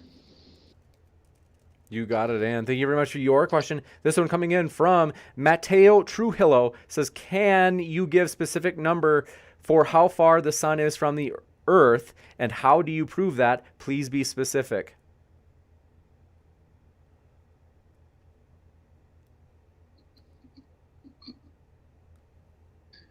That's Not me. everybody. Not everybody at once. Go ahead. They don't say. Could you repeat the question? And Snake, you're muted. So you say, Matteo says, can you give a specific number for how far the sun is from the earth, and how do you prove that? Please be specific. Well, it's something like 81 million miles. I don't know. That wasn't my point in the debate. I don't care how far the sun is. I just care about gravity. The sun's 93 million miles away on your model, just so you know. And actually, the way they figured that out is by assuming the size of Venus and looking at it, and then assuming the chemical composition of Venus. And then they looked at the sun and compared it to the size of Venus and assumed the chemical composition of the sun. And so it's all based on hypothetical booga nonsense assumptions. So just that's how they did it. So, you know, Snake. Yeah, there's like angular size and stuff like that. I would trust the experts, not Nathan Thompson. So Well, if I Nathan's know, Snake. claiming, You trust the expert. if Nathan's claiming that he's citing the experts, Nathan, where's the citation for that explanation you just gave? Like, what references do you have? That's how they figured out the alleged distance to the sun. I was just letting you know it's 93 million miles, not what Snake said, and then I told you how they figured it out. I don't have a freaking belief system around the distance to the sun. I don't care how far away the sun is. It's allegedly in the Goldilocks zone, which is interesting because I think dome is gold. It's got crazy electromagnetic properties, doesn't age. SpongeBob lives in a pineapple orange sea. The most famous dome in the world is gold. It's got a magnetic permeability. So it says in scripture that streets are paved with gold, and if heaven's above the earth, then Goldilocks stone. That's what I got for you. Coming in from Sunflower says, JM, are you, well, he's gone, said, are you currently under conservatorship? And then King044 said, follow-up question to JM. They said Maxwell's demon is one of the first things you learn when learning about the second law of thermodynamics. Unfortunately, he's not here to respond, but he is linked in the description as well as all of the guests. I am going to be back in just a moment with, I think we had a last-minute question. Oh, we actually got that one, so I think we're good. But I'm going to be back with updates on this upcoming conference, folks. I do appreciate all of you hanging out with us, and want to say thanks to our speakers. It has been a wild one tonight, no doubt about it. And so stick around, folks, as I'll have updates about this conference this weekend in Dallas, Texas. We'd love to see you there in person. It's going to be amazing. So want to say one last thank you, though. Nathan, as well as Benjamin and Snake was right, and JM Truth, who is not with us. But want to say thank you all. It's been a true pleasure. Thank you, guys. Thanks for having us, James. Love you, bro. Thanks so much. My wife doesn't like debates, but she stayed up and is watching, so I just want to say, love you. Thanks for the support. That's awesome. Well, I appreciate you guys. Yeah, thank you so much. It was real nice meeting you, Benjamin. Yeah, it was nice working with both of you guys, too. Well, with that, I will be... And JM as well. You bet. And with that, I will be back in just a moment, folks. Thanks so much. Thanks so much, and I will be back in just a moment.